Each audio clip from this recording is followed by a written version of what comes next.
program tonight. We hope you're being blessed and strengthened in the Lord as always. I want to talk a few minutes this evening on the Iranian deal that was just made and what it means biblically and prophetically, what it means. The Bible has forewarned us and told us of a coming third world war. It tells us of this in fairly good detail in the book of Ezekiel, chapter 38 and chapter 39. Chapter 37 of the book of Ezekiel tells us of the regathering, or that God would bring Israel back together again as a nation after they had been some 2,500 years dispersed, and there was no Israel, there was no capital of Israel, there was no homeland for the Israeli people. But the Bible in Ezekiel 37 prophesied that that would take place, and in 1948 that prophecy was fulfilled and Israel become a nation again. Then in chapter 38 and chapter 39, the Bible tells us of a coming world war that will come from the north of Israel, Magog, which is a descendant of Noah that migrated into what was known and called biblically as the land of Rosh, R-O-S-H, or the land of the Russians, the land of the Russians due north of Israel. And that in the latter times, the last days, that they would come down upon Israel, and that there would be a coalition of nations that would be with them. The 5 nations that was mentioned, but it's not held to only 5 nations with them. It's those nations and all of their bands. And so all of the nations connected to these nations will come against Israel and cause the World War III to take place. The first name mentioned that will come with Magog, that will come with Russia, the first name that is mentioned in Ezekiel 38:5 is Persia. Persia's name in the late 50s was changed to Iran, which means Aryan. They were close followers of Adolf Hitler. And they would be, Persia, Iran, would be the first link, the first nation mentioned in connection with Russia and the Middle East war in World War III, Iran. Now you understand why Iran is taking the center stage and why Russia is building Iran's nuclear facilities and giving them arms galore right now. Now, America is coming quickly into judgment, and it's hitting warp speed right now. This judgment that is coming is devastation such as the country has never, ever known, as we are now feeding the powers that are threatening to destroy us. Whenever the United States of America elected 2 times Barack Obama, you that voted for him, this nation that elected him 2 times, literally made an agreement with hell and a covenant with death. America will pay for this decision that it's made based upon emotion and based upon pure evil. A covenant with death, just as the scripture says, and judgment will come. As we read in the book of Isaiah 28:17, judgment also will I lay to the line, and righteousness to the plummet. And the hail shall sweep away the refuge of lies, and the waters shall overflow the hiding place. And your covenant with death shall be disannulled, and your agreement with hell shall not stand. When the overflowing scourge shall pass through, then ye shall be trodden down back. True enough, it will be annulled. True enough, the refuge of lies will be swept away. But what happens to do that is devastating judgment, because when a nation reaches the place that this nation has reached, there is nothing left. The whole head is sick, as the Bible tells us. There is nothing left to do at this point. Nothing else will wake this nation up. We have given the life of the greatest country the world has ever known. We have given it into the hands of a destroyer, an agreement with hell and a covenant with death. Make no mistake about it. If the Bible has been perfectly right to this point, there is no reason to assume or to think that from this point forward, what it said is not going to happen. We have now signed and made a deal that's supposedly to our good with Iran, while Iran testified they got everything they wanted. They are actually going to receive hundreds of billions of dollars from us. One of the major armed forces leader on the news program just last night had told us that it means that America will become the largest financier of the terrorist organizations who is vowed to destroy and kill us. Is this not treason? I am just asking. The largest financiers of those who have sworn to kill us. Hundreds of billions of dollars go into Iran now. They have the right to enrich their uranium. They have the right to continue their nuclear program. They have the right to continue. And now, not only hundreds of billions of dollars, but now in the contract, you have 24 days notice that we gave them because they asked for it. 24 days notice before anyone can come inspect. And then after a 24-day notice, Iran has the right to reject the inspections. And Mr. Obama somehow has decided this is best for us and Israel. I think some past dealings may tell us where the heart of this man is in a very effective way. There were 4 Americans that has been held in Iranian prisons for no reason. One, a pastor with a family. This pastor and these other 3 Americans was not even on the negotiating table. The most powerful country in the world, giving a nation billions of dollars, letting them proceed with their nuclear intentions, giving them, as they stated, everything that they wanted, while at the same time the negotiations was going on. They were shouting death to Israel and America on the same day in their cities.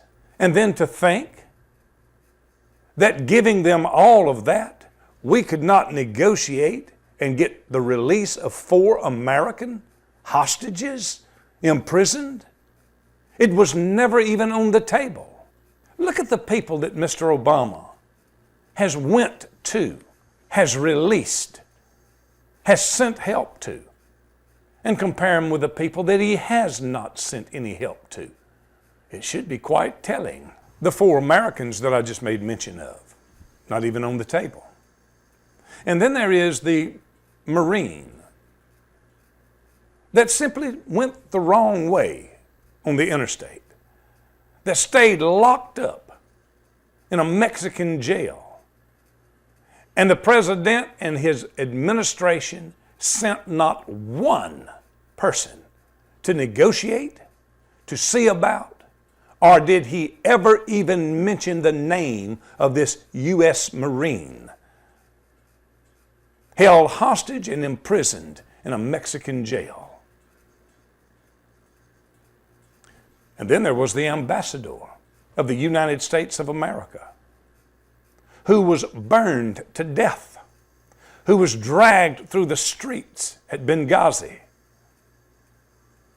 who had electrical cattle prods put to his genitals, who was raped, and 3 other Americans killed that night as well. They have never been brought to justice who did it, nor is the names of these people ever mentioned, nor has one person in the administration done one thing to solve, bring to light this issue when an act of war was declared against the United States of America by a brutal attack on its embassy. And this ambassador dragged to death, butchered and murdered, raped and burned in the streets. To this day, Benghazi is not even on the table. Not a word of it comes from the mouth of this administration. Then there was the woman, the Christian woman, who was again locked up in an Iranian prison while pregnant and delivered her baby inside that prison. And the Iranian prisons, and not at all like the American prisons. the administration, Mr. Obama, did nothing to help this woman. Even request from her husband to the U.S. Embassy in Iran to aid was turned down. He had to go to the United Nations to ask for help. No help whatsoever, nor a word said of this woman and her imprisonment in Iran. She was a Christian also. And then, of course, just recently, the lady that was shot by an illegal felon in San Francisco, who died in her daddy's arms, didn't even know what hit her. To this day of doing this program, Barack Obama and this administration has not even called nor spoke the woman's name. They have not called the family. They have not addressed the issue. They have not put the Justice Department on it. They have not spoken the woman's name. And in an interview before Congress just the other day, when the head of Obama's Homeland Security was brought before the Congress, and when this lady's name was mentioned, and the head of Homeland Security was asked about her, he said, "Who?" And then shrugged his shoulders and said he didn't know anything about this woman killed in San Francisco. Homeland Security by an illegal felon, didn't even know her name. Listen. Has the administration reached out to the Steinle family, to your knowledge? To who? To the family of the woman who was brutally murdered by this individual who had committed 7 different felonies in 4 different states, in my understanding, who'd been deported, kept coming back. And has the administration reached out to that family? I'm sorry, I don't know the answer to that question, sir. Not a single clue of the life of this precious young lady walking on a pier with her daddy, shot in the back and died in the arms of her daddy, giving her mouth-to-mouth resuscitation. And the head of Homeland Security don't even know her name. Let me switch gears. Has the administration reached out to the Steinle family, to your knowledge? To who? To who? To who? To who? To who? Absolutely despicable. Where are the hands up? Where are you congressmen who cares so much about lives? Where's the hands up? Where is the "this life matters"? You don't even know her name. You see, lives don't matter to these people. If lives mattered to these people, life would matter to these people.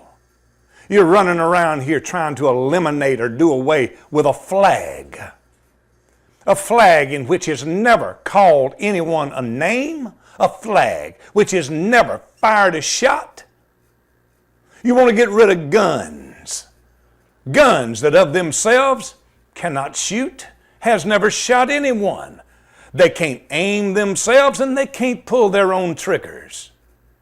The gun never killed anybody. The gun didn't kill this woman in San Francisco. He did, this illegal alien. And while this illegal alien criminal felon of 7 times over killed this woman,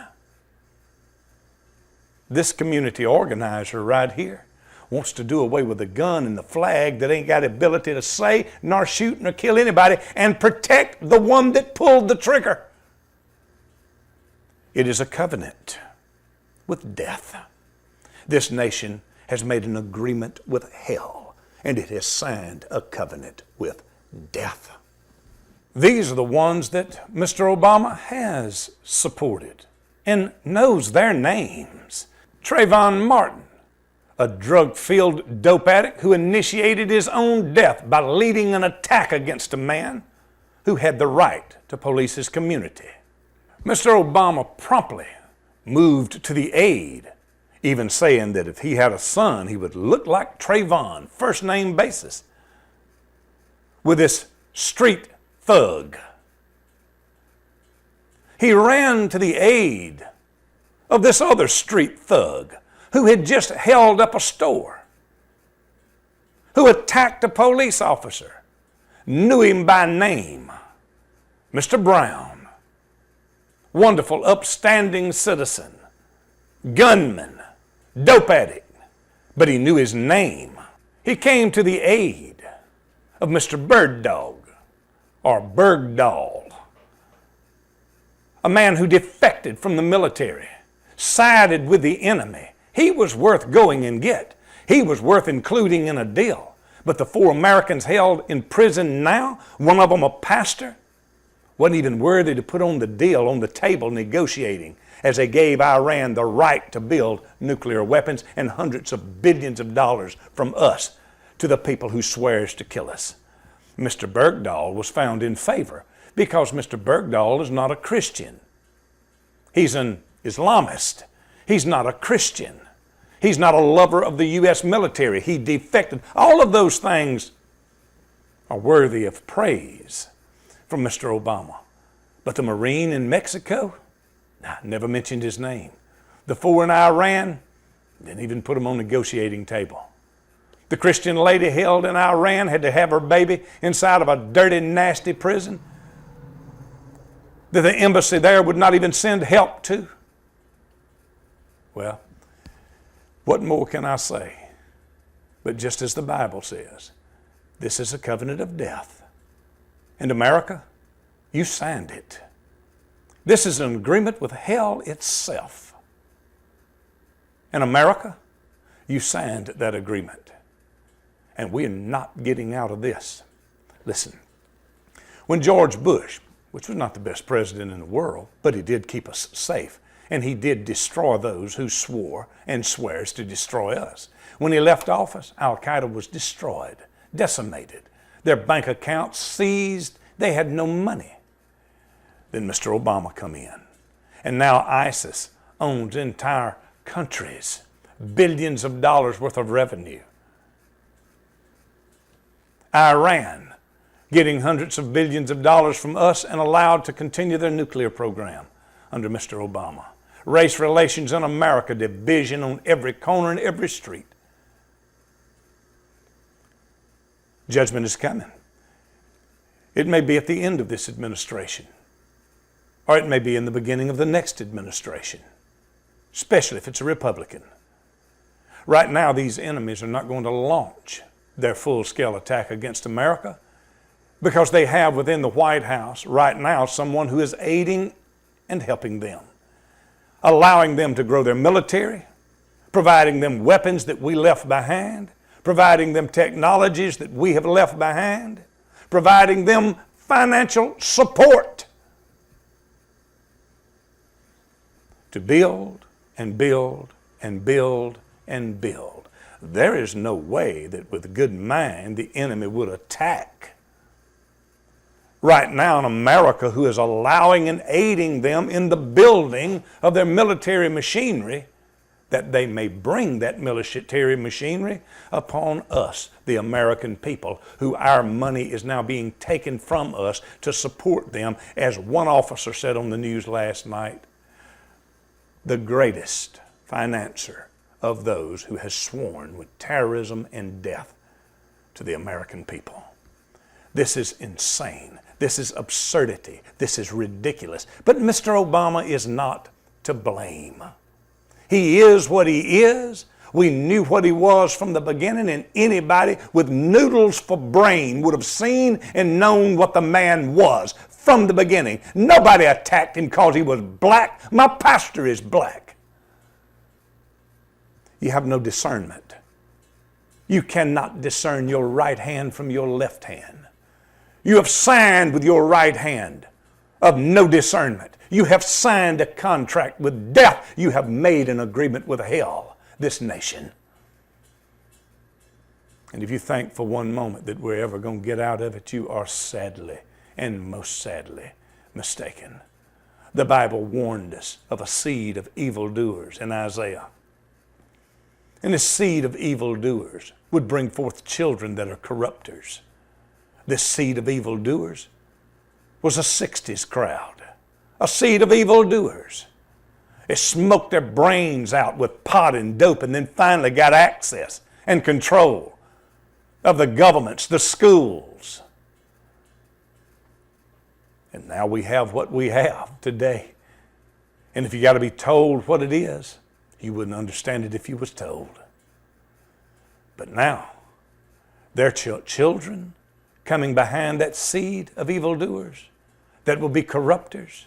All this nation has to look forward to now is not the pot generation and the LSD crowd of the 60s, but all that lies ahead of us now is a rap in the crack crowd.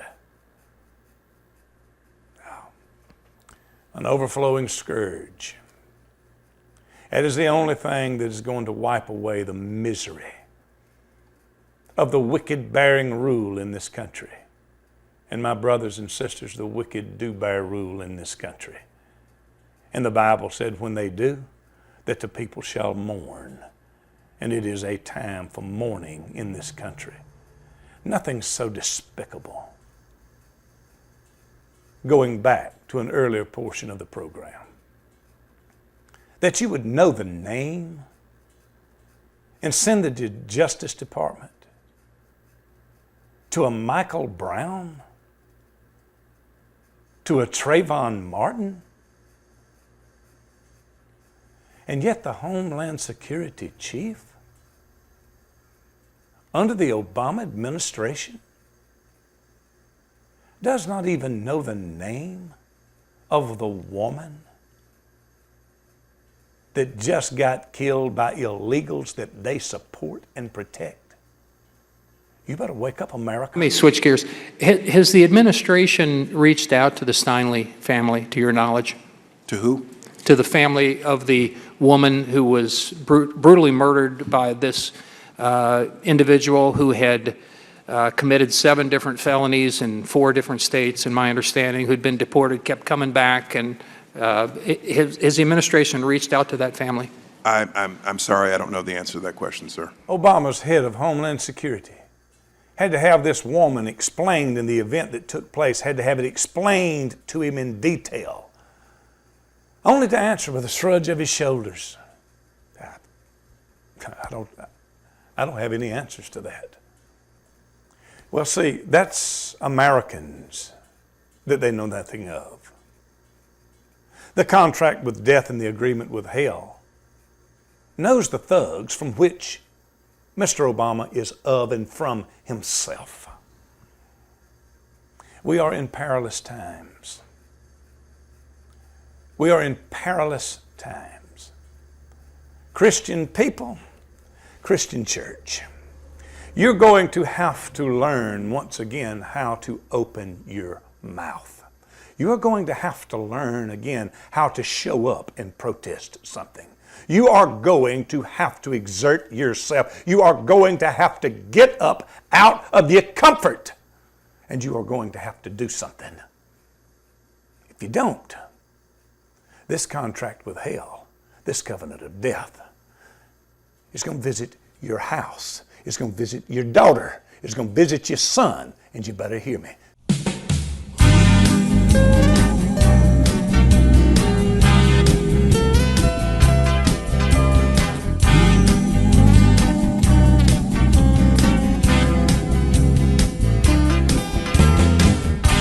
I'd like to take a load off of you. Just put it on my back and I'll carry it too. You look like you could use a day or two. Get yourself some rest now, and while you do, I'll carry that load for you.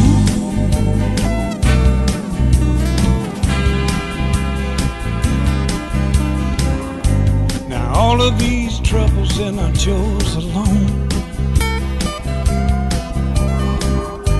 'cause you my brothers and my sisters, and this is our home. Won't you take yourself a day or two and get yourself some rest now, and while you do, I'll carry that load for you.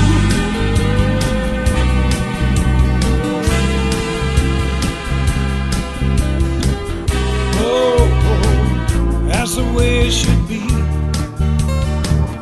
I help you and you help me. We got to live as brothers. Got to have some love. take a load off of you. Just put it on my back and I'll carry it too. You look like you could use a day or two. Get yourself some rest now, and while you do, I'll carry that load for you.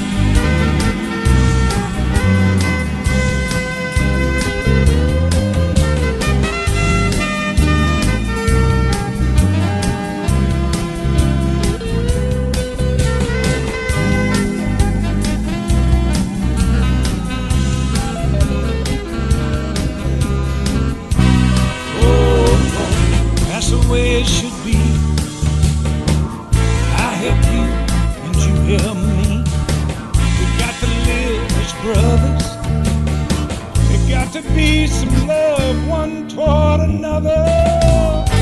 And let me take that load off of you.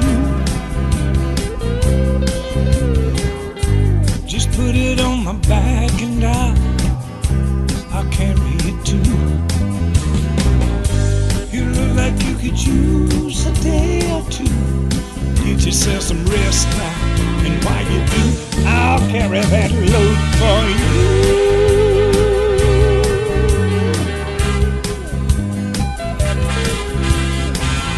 I'll carry that load. Just put it on my back and I'll carry that load.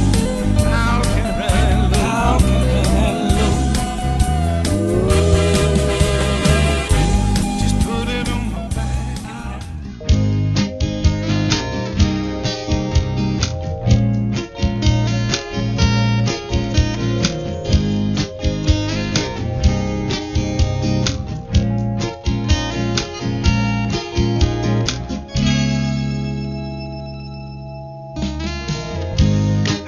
Not have walked down that road.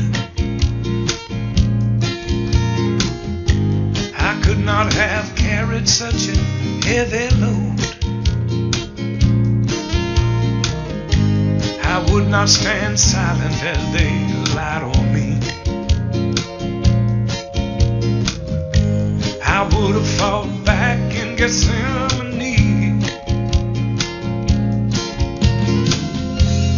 Never would have drank that bitter cup